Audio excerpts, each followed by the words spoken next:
सुबह के 11 बजे दीपा की आंखें एक ताबड़तोड़ तेज आवाज से खुलती है। हाँ, क्या हुआ? आशु तो यहाँ है नहीं, तो इतने जोर की मिसाइल किसने छोड़ी? इतनी ताकत तो सिर्फ और सिर्फ मेरे पति में ही है।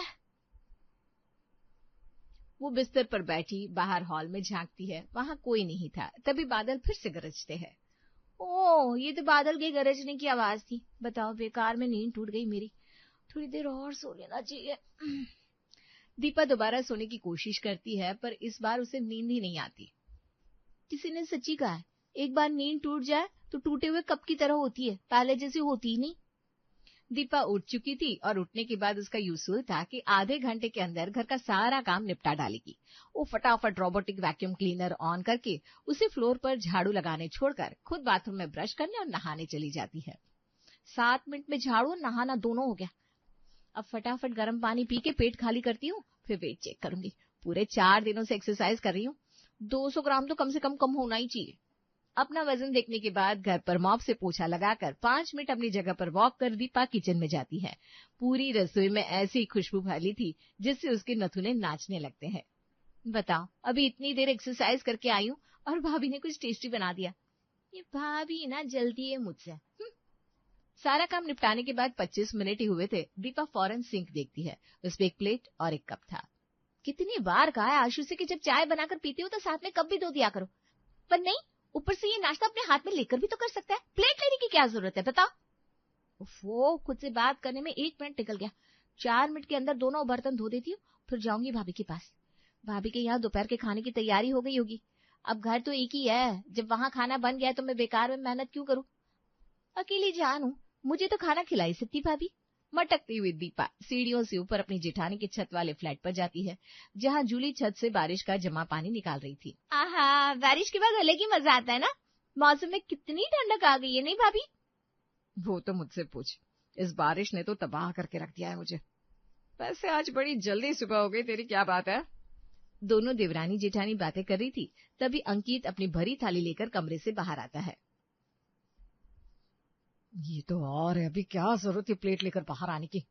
मैं नहीं जानती क्या दीपा यहाँ क्यों आई है। जिन जिन डिशेस पर इसकी नजर पड़ेगी सारी मांग लेगी।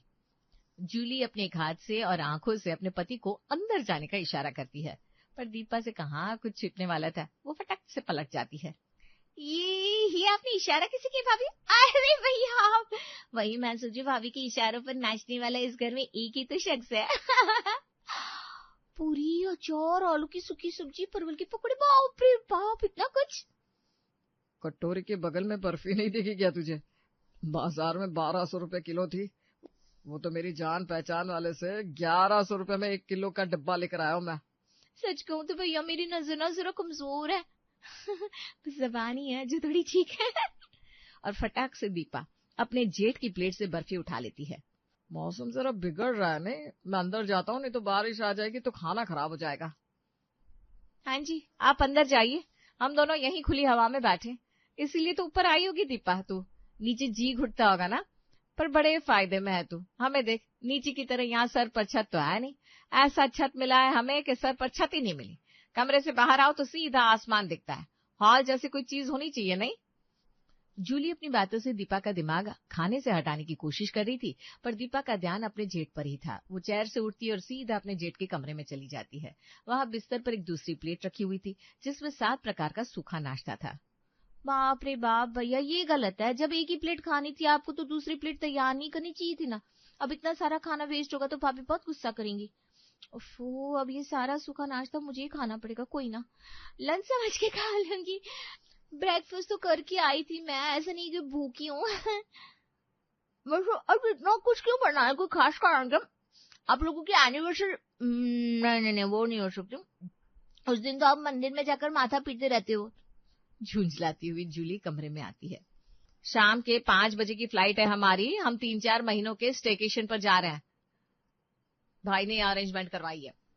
बाप रे, अभी स्टेकेशन की स्पेलिंग पूछूंगी तो यही बेहोश हो जाएगी।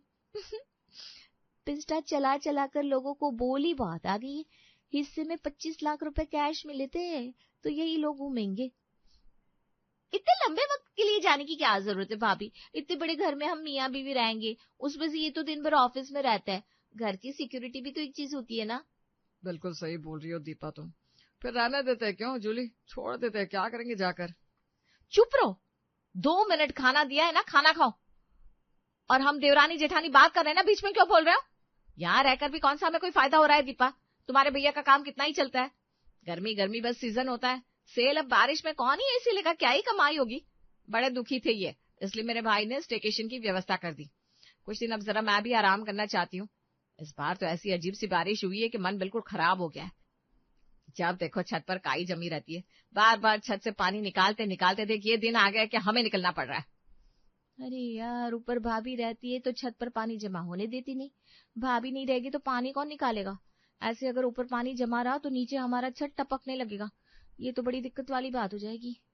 पर भाभी आप दोनों अगर चले गए और लगातार इसी तरह बारिश होती रही तो पानी तो अंदर कमरों में भी जाएगा, अंदर लकड़ी का फर्नीचर है, बिस्तर है, हे भगवान सब कुछ खराब हो जाएगा। 4 महीने बाद जब आप लौटेंगे तो पता चला 4 गुना और खर्चा लग गया।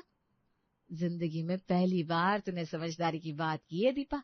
अच्छा तो एक काम करना, अंशु से कहकर छत पर ना अल्बेस्टर लगवा दे, जो पैसे होंगे तो वो मैं ऑनलाइन पे कर दूंगी। हमारे पीछे से ये काम हो जाएगा तो छत पर पानी भी नहीं भरेगा और कमरे में पानी जाने की कोई टेंशन भी नहीं होगी। मेरा काम हो गया। ठीक है भाभी, 5 बजे की फ्लाइट है, निकलिए। रात को अंशु जैसे ही घर आता है, दीपा उसे दिन भर की सारी दास्तान सुना देती है। ये तुमने अच्छा काम किया, पर इसमें एक दिक्कत भी है, भाभी तो चली गई, तुम्हारा ब्रंच कैसे होगा? 2 वक्त मिलाकर 1 वक्त तुम उनके पास खाती थी और रात को ऑफिस से आते वक्त मैं खाना लेकर आता था। रात का खाना तुम इसी तरह लाता रहूंगा, लेकिन बाकी वक्त का क्या? सुबह उठकर खुद के लिए टिफिन तैयार करते हैं तो मेरे लिए नाश्ता तैयार कर देना, हो गया काम पूरा। बोलो, सुबह खुद भाग दौड़ मची रहती है, मैडम ने एक और काम दे दिया। बीवी को यहाँ बैठे बैठे भारी लग रहा है साड़ी का पल्ला। बेचारा पति कमाए खाना बनाए, फिर भी कहाँ जाता है निठल्ला। बिना देर किए अंशु छत पर शेड लगाने का काम शुरू कर देता है। काम जोरों शोरों पर था और पूरे 2.5 दिन में खत्म हो जाता है। मानना पड़ेगा, लेबर ने काम बड़ा अच्छा किया है। यहाँ क्लिप आर्ट से मेरे मंगवाए पार्सल आया और यहाँ शेड लगने का काम पूरा भी हो गया। एस्थेटिक चीज किसे पसंद नहीं। यहाँ छत पर शेड लग रहा था, वहां दीपा के फोन का इंटरफेस चेंज हो चुका था। हर तरफ उसे नई जगह सजाने की चीजें दिख रही थी जो उसने ऑर्डर कर दी थी। Decorative plant, tiny light bulbs, photos. रात को जब अंशु वापस लौटता है, बहुत जोरों की भूख लग रही है, आज एक छोले कुलचे पर दूसरा फ्री था, इंडिपेंडेंस डे की खुशी पर। चलो अब जल्दी से परोस दो, बहुत भूख लग रही है। खाना नहीं मिलेगा पतिदेव, जन्नत में मिलेगा। तुम्हें यही लगता होगा। दीपा घर पर करती क्या है, आज बताती हूँ करती क्या हूँ। दीपा खाना तैयार कर सीढ़ियों से छत पर जाने लगती है। उसे देखकर अंशुल को कुछ समझ में नहीं आता, वो भी अपनी बीवी के पीछे पीछे चला जाता है और ऊपर की लाइट और डेकोरेशन देखकर उसका मन मोर की तरह नाचने लगता है। ये क्या बवाल है, क्या सही एस्थेटिक लुक लग रहा है। वाह दीपा, मुझे तो ऐसी फील आ रही है कि मैं किसी रूफ टॉप रेस्टोरेंट में खाना खा रहा हूँ। इससे ना एक आइडिया आया है दिमाग में, अगर इस जगह पर हम 2 चेयर और एक टेबल लगा सकते हैं तो 5-6 टेबल और 10-12 चेयर भी तो लगा सकते हैं। वैसे भी भाभी 3-4 महीने आने वाली नहीं, तो क्यों ना हम छत पर रूफ टॉप कैफे टाइप कुछ बना दे। ये बड़ा अच्छा रहेगा, लोग आते जाते रहेंगे तो मेरा मन भी लगा रहेगा। पर खाना बनाने वाला रखना पड़ेगा, मेरा तो सिर्फ कैश काउंटर संभालने का काम होगा। हाँ। और अगली सुबह ही छत की रेलिंग पर लग जाता है बोर्ड, अपना roof top cafe opening tomorrow. अरे भाई, घर बैठे बैठे बिजनेस कर लिया तूने तो दीपा। बहती गंगा में हाथ धोना कोई तुझसे सीखे। तो इसमें क्या गलत कर दिया भाभी, अभी तो हर मौसम में कुछ न कुछ लाकर बेचती रहती है। होली में रंग बेच दिया तो रक्षाबंधन में राखी। हम तो फिर भी लोगों को खिलाने का काम कर रहे हैं। कल ओपनिंग है, बिल्कुल आना है आपको पूरे परिवार के साथ। अब मुंह में खाना ठूस करिए, बस आपका मुंह बंद किया जा सकता है। रूफ टॉप रेस्टोरेंट, वो भी सोसाइटी में खुला, तो कौन आना नहीं चाहेगा। अगली सुबह अच्छी खासी भीड़ लग जाती है। एक मोमो के प्लेट पर दूसरा मोमो का प्लेट फ्री है बेटा, और अगर कुछ पार्सल घर पर जा रहा है तो 1 प्लेट मैगी साथ में जाएगी फ्री। वो सब तो ठीक है भैया, पर यहाँ फैमिली की कितनी भीड़ है, मतलब समझ लीजिए यंगस्टर तो अपने पार्टनर के साथ आ ही नहीं पाएंगे। अरे बेटा, तुम भी क्या बच्चे वाली बात कर रहे हो, आज ओपनिंग है, सभी को फैमिली के साथ बुलाया क्या है। बाकी ये मोमो, पिज्जा, बर्गर लोग फैमिली के साथ खाने नहीं आते, दोस्तों के साथ ही खाने आते हैं। आज शाम को देख लेना कैसे सारी फैमिली गायब होगी और यंगस्टर की भीड़ रहेगी।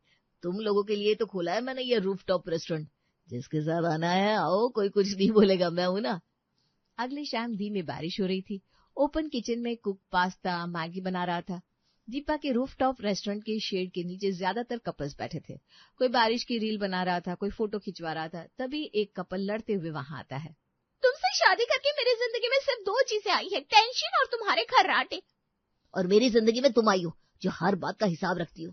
हाँ, क्योंकि तुम कुछ याद ही नहीं रखते। अच्छा तो ये बताओ, पिछले हफ्ते तुमने मेरे लिए क्या बनाया था? मैगी, वो भी जली हुई। इस लड़ाई को देखते ही दीपा वेटर को इशारा करती है और वो मोमो का प्लेट लेकर सामने आ जाता है। मुझसे ढंग से बात नहीं करनी है, पर मेरे लिए मोमो ऑर्डर करना है। मुझे पता था मुझे बिना सरप्राइज दिए तुम रह ही नहीं सकते। मैंने तो मोमो ऑर्डर किया भी नहीं है। वो इधर उधर देखता है। उसकी नजर दीपा पर पड़ती है। आराम से मोमो एंजॉय कीजिए, ये हमारा कपल मोमो है। जो भी कपल यहाँ लड़ते हुए आता है वो इस मोमो को खाने के बाद अपने बीच की लड़ाई भूल जाता है। सच में ये इतना टेस्टी है, मैं तो सब कुछ भूल जाऊं रियली। तो मुझे बहुत अच्छी जगह ले आए करण। दूसरी टेबल पर एक कपल बारिश देखते हुए कॉफी पी रहा था। पता है ये जगह मुझे क्यों पसंद है? क्योंकि यहाँ कॉफी सस्ती है। क्योंकि मैं बिल भरता हूँ। Shut up.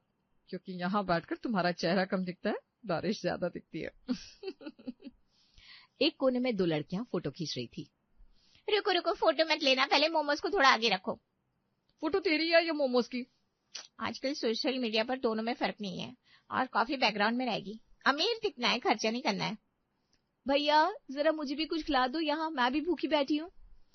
वेटर मोमो का प्लेट लेकर कैश काउंटर पर रखता है। ये बड़ा अच्छा हुआ, अब रात को बाहर से खाना नहीं मंगवाना पड़ता। कुक रात का खाना बना देता है, बाकी टाइम यहीं अपने ही रेस्टोरेंट में खा लेती हूँ। और घर में डबल इनकम हो रही है, सो अलग। इतना तो अंशु अपने ऑफिस में नहीं कमा रहा जितना यहाँ मेरे रेस्टोरेंट में कमाई हो रही है। 1.5 महीना तो हो गया, बस अब 1.5 महीने और, फिर भाभी आ गई तो मेरा खर्चा पानी बंद हो जाएगा। एक तरफ कमाई की खुशी थी तो दूसरी तरफ बीते हुए दिन का गम। तुम्हारा तो ऑफिस वैसे ही चलता रहेगा, असर तो मेरी कमाई पर पड़ेगा ना, फिर तुम किस बात का शोक मना रहे हो? समझ में नहीं आ रहा ये बात तुम्हें कैसे बोलूं दीपा। पता नहीं सच होगी कि नहीं, मैंने सुना है कि हमारा जो दूसरा गनी है उसे हमारी गैर मौजूदगी में भाभी इस्तेमाल करती है। क्या? भाभी से छुपाकर जो घर हमने लिया है, जिसके बारे में भाभी को पता भी नहीं है, जिसकी सारी चाबियां मेरे पास है, उसे भाभी इस्तेमाल करती है? क्या बोल रहे हो तुम? इस घर का हिस्सा बचाए रखने के लिए तो इस घर में रहती हूँ मैं, रोज ऊपर खाना खाने जाती हूँ, भाभी घर पर ही रहती है, वो कहाँ से इस्तेमाल कर लेगी हमारा नया घर? तुम नहीं समझ रही हो, भाभी जो हर साल 3-4 महीने छुट्टी का कहकर कभी कहीं जाती है ना, वो कहीं जाती नहीं है, वो हमारे घर को एज अ रिसोर्ट किराए पर लगाने जाती है। क्या क्या क्या क्या क्या? मुझसे बिना पूछे, मुझे बिना बताए मेरी प्रॉपर्टी से पैसे कैसे उठा सकती है भाभी? कल सुबह सीधा हम अपने घर जाएंगे और रंगे हाथ भाभी को पकड़ेंगे। और सुबह तक भाभी ने सारे सबूत मिटा दिए तो? बस फिर क्या था। उन्हीं कपड़ों में दोनों मियाँ बीवी अपने घर को ताला लगाकर अपने नए घर की ओर बढ़ जाते हैं। तभी सोसाइटी में उन्हें पड़ोसन टोक देती है।